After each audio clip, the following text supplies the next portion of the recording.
Dragii mei lei, bine ați venit la etalarea de iubire și bănuți pentru luna august. Vom face ca și până acum. Avem 3 seturi de cărți pentru fiecare categorie în parte. Doar că voi face un pic mai extinsă etalarea, voi scoate mult mai multe cărți pentru fiecare variantă în parte. Așa că începem cu lei care aveți o relație, să vedem care este atmosfera în luna august din punct de vedere emoțional. Hai să tăiem cărțile și să vedem ce iese.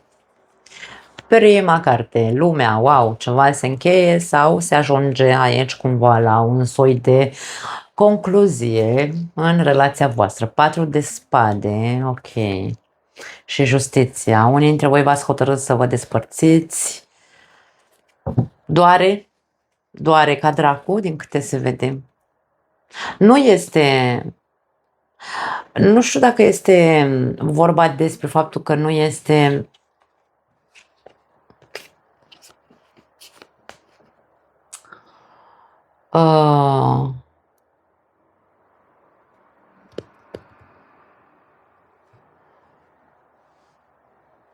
ușor, n-a fost ușoară decizia sau faptul că doare, e ca și cum a fost singura soluție. Vă consumă, nu este o situație confortabilă, indiferent că relația, a fost una, nu știu, consumatoare în ultimii ani sau a fost complicată, toxică, nu contează, nu am imaginea întreagă aici, dar ideea este că nu este o decizie care să țină leul cu capul sus. Nu, leul este consumat pe interior, suferă, poate nu este ceea ce ți-ai fi dorit de fapt. Sau aș spune că pe o parte este pentru că nu mai exista o altă variantă, nu se mai putea, dar în același timp e ca și cum îmi este foarte greu să accept ideea că s-a terminat. Cu toate că știam că nu. Da, nu este o situație confortabilă din punct de vedere emoțional, vedem suferință. Avem un cavaler de cupe, eremitul și 9 de bâte. Poate că s-a terminat relația din cauza faptului că unul dintre cei doi, eu nu am de unde să știu care dintre cei doi, ori a fost luat de cap, ori a fost un jucător și a jucat murdar, a înșelat leul, da, sau mă rog, unul dintre cei doi a înșelat. Sau a avut o relație romantică, atenție, nu doar o aventură, a avut o relație romantică cu altcineva, o persoană matură, deci vorbim aici despre adulți de 40 de ani, 40 plus, da? Care, sau nu neapărat, dar mă rog, persoane adulte, care s-au comportat ca fiind persoane singure, care aveau dreptul să aibă o relație random cu altcineva. Și asta a dus la foarte multă neîncredere, asta practic a fost ceea ce a distrus relația, îmi vine să spun. Poate exista imaginea meditației profunde a celui care a avut o relație extraconjugală, concluzie la care a ajuns după ce a meditat că vrea să trăiască emoții diferite față de ce trăia în această relație. Acum, eu nu văd confortabilă nici persoana asta altă. Deci vorbim despre unul este, hai să spunem așa, la pământ, consumat, iar celălalt se simte vinovat, dar totuși e ceva ce vrea să trăiască. Vrea să se elibereze, vrea să divorțeze ca să continue să trăiască aceste emoții romantice, nu știu, să trăiască povestea de dragoste în cazul în care s-a îndrăgostit de altcineva, ăsta e îndrăgostit, ăsta e tot timpul, ia uite-l, flower power, l-a luat de cap, s-a îndrăgostit de altcineva și vrea să trăiască acea poveste.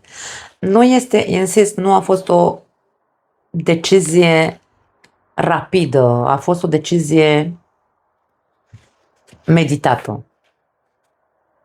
Știe că nu este ușor nici acestei persoane, eu nu vorbesc așa ca să-i dau circumstanțe atenuante sau nu știu, să-l scuz sau să o scuz într-un fel sau altul, dar ceea ce arată cărțile este asta. 9 de spade, există și sentimentul de vinovăție despre care vorbeam, regina de monede și 3 de monede. Regretul pe care îl are, uite, vezi, decizia, alegerea pe care a făcut-o, nu este o alegere ușoară nici pe parte, nici pe cealaltă, da, nici leu, nici partenerul, nu sunt confortabil cu această decizie. Există această anxietate care cumva, da, care zice am păreri de rău că am stricat sau că s-a stricat, că s-a rupt relația dintre noi, că n-a mai funcționat, că a fost din cauza că m-a luat valul, că a fost din cauza că am avut o aventură, că a fost din cauza că vreau să trăiesc în continuare sentimente de-astea romantice, nu știu, fiecare, cu varianta lui, eu încerc doar să pun în cuvinte niște simboluri pe care le văd în aceste cărți. Există regrete, da, există păreri de rău, da, pentru că s-a omorât cumva, să zicem, da, s-a distrus o uniune de echipă. Erați o echipă extraordinar de bună. Da, mă doare chiar și pe mine, mă doare între ghilimele, mă înțelegeți, e ca și cum am sentimentul ăla de regret până și eu, pentru că una este să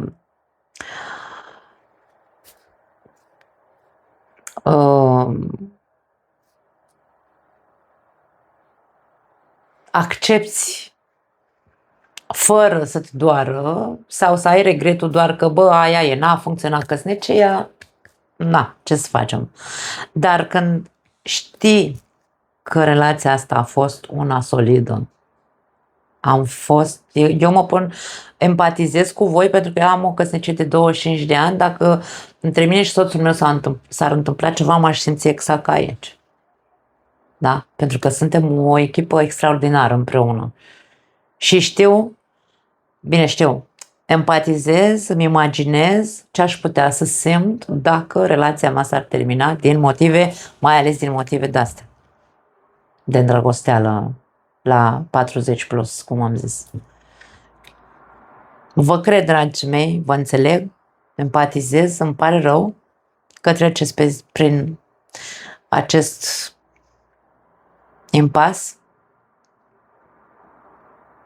Dar într-un fel sau altul aș putea să spun că pare că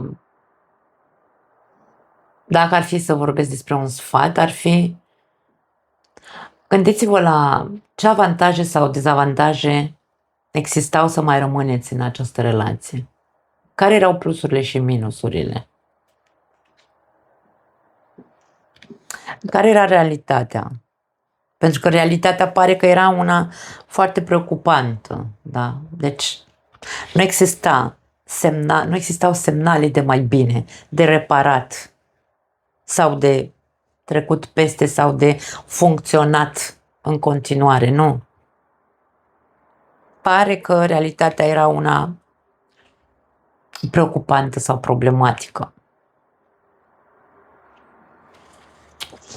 Da, dragii mei. Da, ce să zic, îmi pare tare rău să văd asta, pentru că nu văd nimic legat de chestiuni care nu ar fi putut fi rezolvate.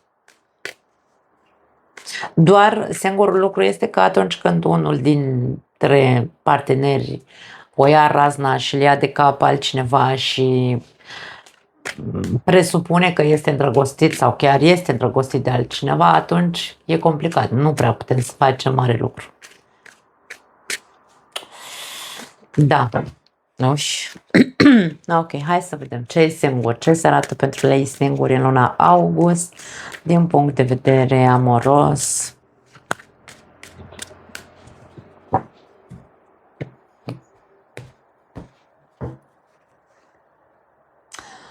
Și la voi alegeri, îndrăgostiții, diavolul, wow, ce ați pățit, măi, leilor, și 10 de monede.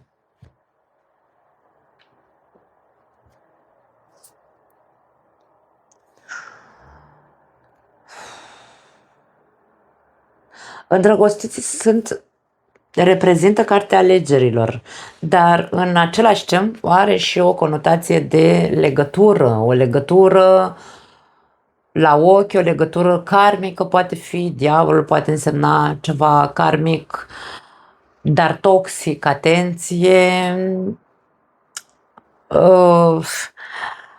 Cumva luna august pentru lei singuri este despre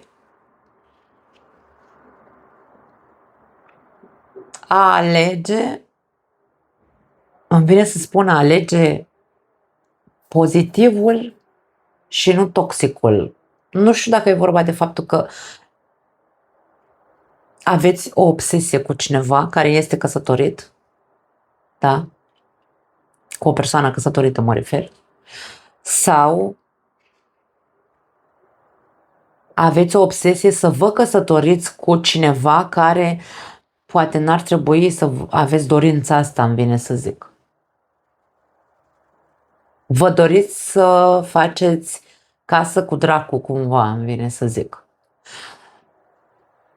Nu știu care este dedesubtul acestei obsesii pe care o aveți față de această persoană, pentru că există o persoană aici, vorbim despre lei singuri, dar nu pare să fie vorba despre lei care nu au pe nimeni, da.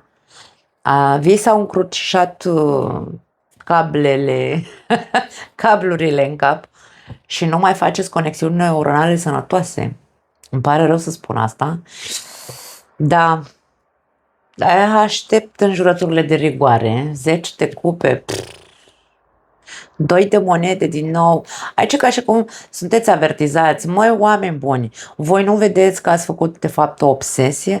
Voi nu vedeți că vă încrucișați practic, da? Aici e o răscruce de drumuri. Sunt încrucișat în capul meu ca să... Nu, domne, asta. Deci nu trebuie... Eu asta vreau să mă mărit, vreau să mă însor, vreau să mă bla bla bla. Și aici avem regina de bâte. Există imaginea ego-ului. Unii dintre voi, dacă nu există nimeni în viața voastră, doar o obsesie de asta nebună, de nebunie, atenție, nebunie literalmente, în care mă obsedez cu gândul, eu n-am casă, n-am familie, n-am copii și tot aici e vorba despre orice persoană care intră în viața ta este o posibilă parteneră, un posibil partener. Ca și cum, pe bune, oricine intră în viața ta poate fi un posibil partener. Nu avem, trebuie să învățăm să triem, trebuie să învățăm să facem niște alegeri sănătoase pentru a avea o relație cu cineva, o relație sănătoasă cu cineva. Nu putem să, da, nu contează cine intră în viața mea cumva, îmi vine aici un mesaj pentru cineva, nu știu, nu vreau să încercați să discerneți, pentru că nu e pentru toată lumea. Nu poate să intre oricine în viața mea, chiar și dracu împielițat, și eu să-i dau aici circumstanțe atenuante și să zic, da, tu ești obsesia mea, m-am îndrăgostit de tine, mă atragi, îmi placi, doar pentru că mă atrage cineva nu înseamnă că poate fi un posibil partener de viață. Atenție mare, aici o mare avertizare pentru unii dintre voi. Unii dintre voi în luna august o să faceți cumva așa alegeri proaste, îmi vine să zic. Alții dintre voi aveți deja pe cineva cu care sunteți obsedat la nivel mental.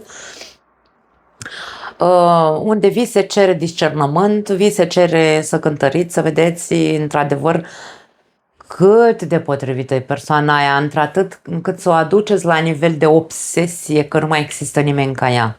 Cât de mult! Cavaler de cupe avem aici. As de bâte, e vorba de o împăcare pentru unii dintre voi. Și caleașca. Eu nu știu dacă e vorba despre o promisiune.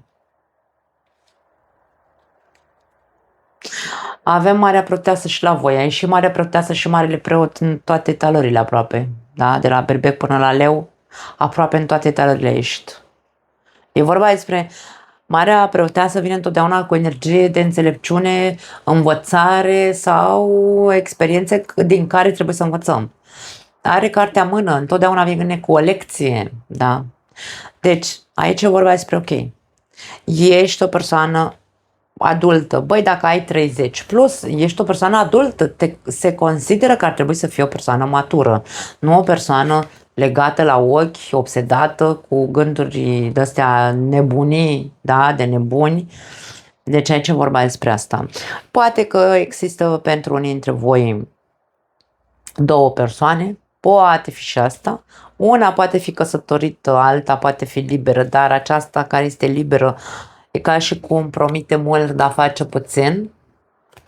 Nu se vede o evoluție în promisiunile și intențiile pe care le are această persoană.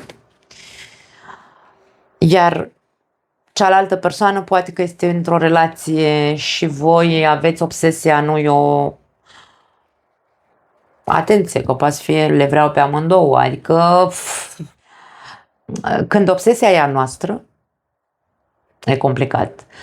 Poate exista pentru alții dintre voi varianta să voi să fiți, hai să zicem așa, o obsesie pentru cineva. Cineva de care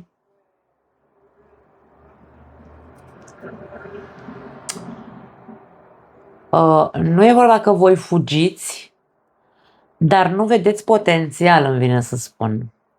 Nu vedeți potențial de o relație sănătoasă cu această persoană și persoana asta să fie cea obsedată de voi. Poate fi și asta, eu nu zic că nu. Acum e o chestiune de alegere în ce sens. Dacă tu știi că persoana asta e dusă de acasă, cum se zice, și tu vezi foarte bine că poate este o persoană manipulatoare, controlatoare, posesivă, nu știu, foarte geloasă, te ține din scurt. Aici e doar o chestiune de alegere. Ca și cum se spune fugi, run. Știți aia cu run, du-te. Nu știu ce să zic. E doar o chestiune de alegere, din nou și la voi la fel.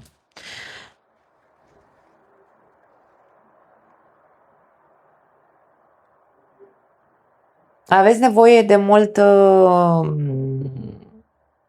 siguranță, hai să zicem, putere personală în această perioadă, siguranță în voi înșivă, dar aveți nevoie de, vine să spun, de foarte mult discernământ. A ieșit de 2 ori cartea alegerilor, hai să zicem că asta poate fi și cartea dezechilibrului sau a echilibrului și avem pe aceeași linie și caleașca, care are o conotație de echilibru, dar are o conotație de inteligență. Ca și cum vi se spune, cântăriți foarte bine situația în care vă aflați, ori pentru că voi sunteți cei obsedați, ori pentru că aveți de-a face cu o persoană obsedată, ori pentru că sunteți obsedat cu ideea unei căsnicii, a unei familii. Aici vorba despre discernământ. Ai nevoie să fii o persoană care să discearnă între ce înseamnă o obsesie și ce înseamnă cu adevărat ce înseamnă cu adevărat energie de acțiune sau ce înseamnă cu adevărat un nou început, să fac altfel lucrurile. Nu pot să spun altceva.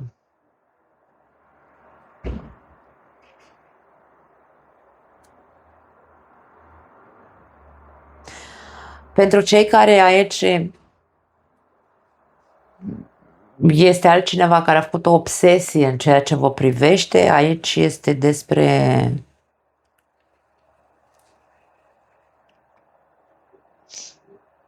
a nu, ca și cum se spune, cântărește cu cine ai de-a face, că e dracu împielețat. Este avertizarea să ai grijă.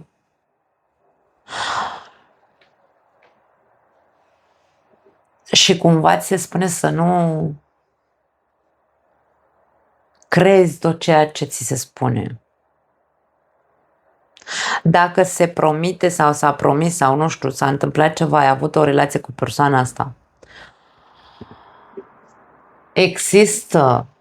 poate exista, pentru că imaginea asta a legăturii magnetice, poate exista o certă, nu știu, o atracție fatală aici între voi doi și nu numai persoana asta să facă o obsesie nebună pentru tine, dar și tu în același timp să fii în această roată de băi, e ceva în persoana asta care nu mă lasă să mă rup de ea.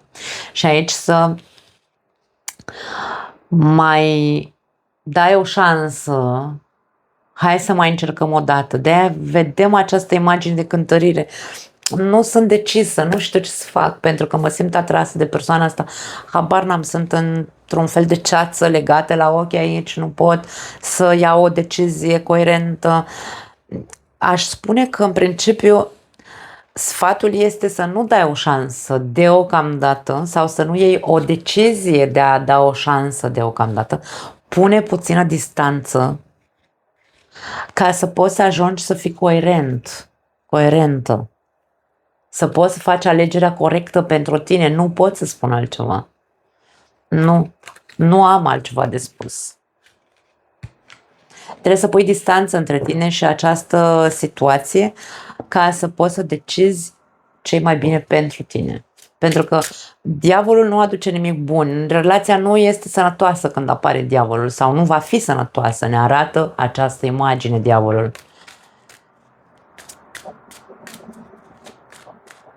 Hai să vedem bănuții. Partea financiară pentru luna august pentru Leni.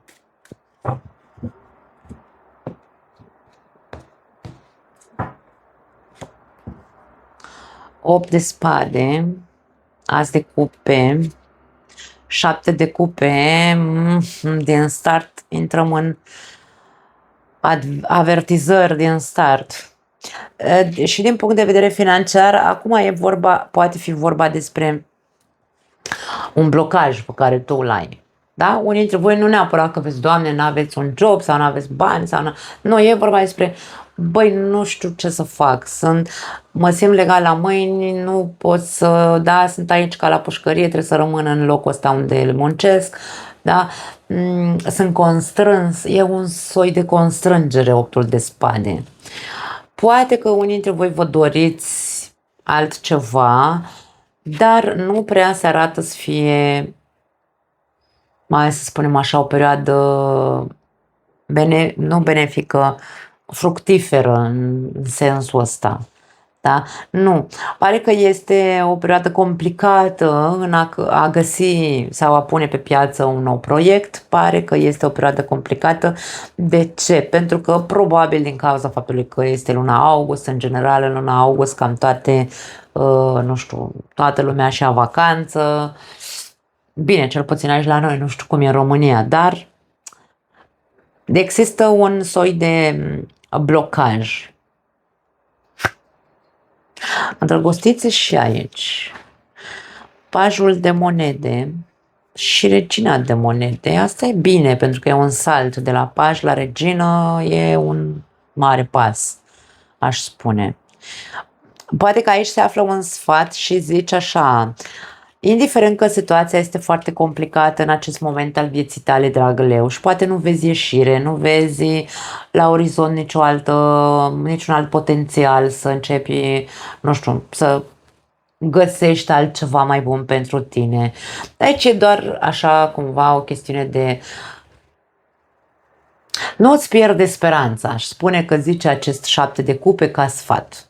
Nu este un bun moment să faci o alegere, adică să iei o decizie în care să zici plec de la jobul ăsta, chiar dacă nu știu dacă o avea parte de alt job. Nu, aici e o chestiune de alegere, în continuare alegere, care spune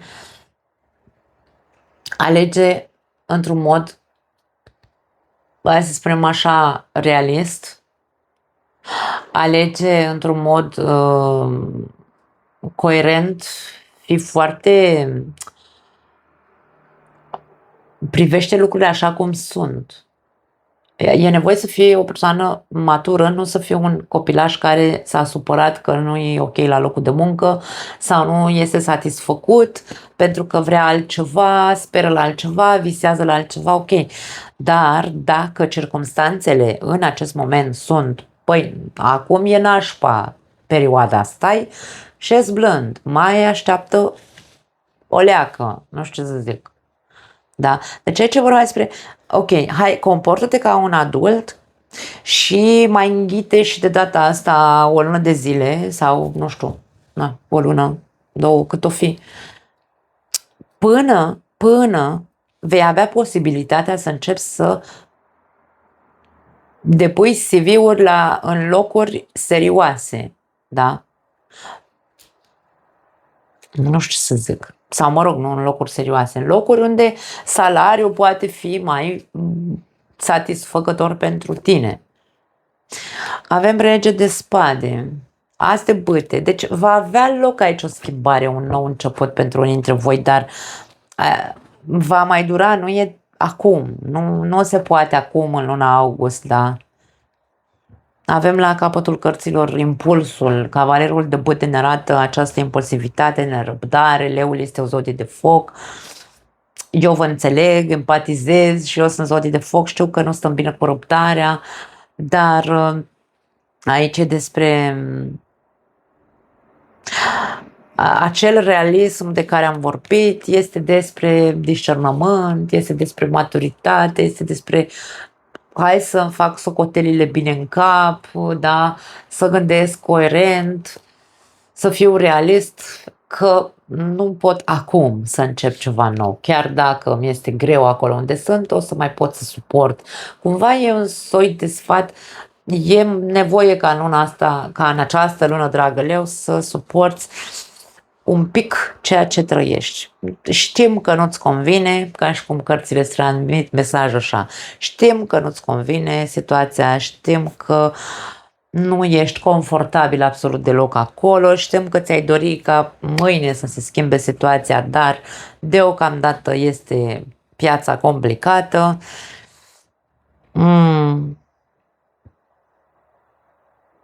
Nu face nimic din impuls, cam asta este. Tu continuă să speri că vei găsi în următoarea, da, după ce trece luna august încolo, că vei avea șanse să ai alte oportunități, dar deocamdată cumva acceptă, e complicat să acceptăm, acceptă un pic, înghite un pic că e doar pe termen scurt, nu este că va mai ține cine știe cât această situație. Vei putea ieși din ea, dar bineînțeles că va trebui să alegi să schimbi locul de muncă, dar acum nu e o perioadă favorabilă în care să zici că ai putea să găsești ceva. Nu mai am altceva, dragii mei. Vă pupăcesc. Ne vedem data viitoare. Ceau!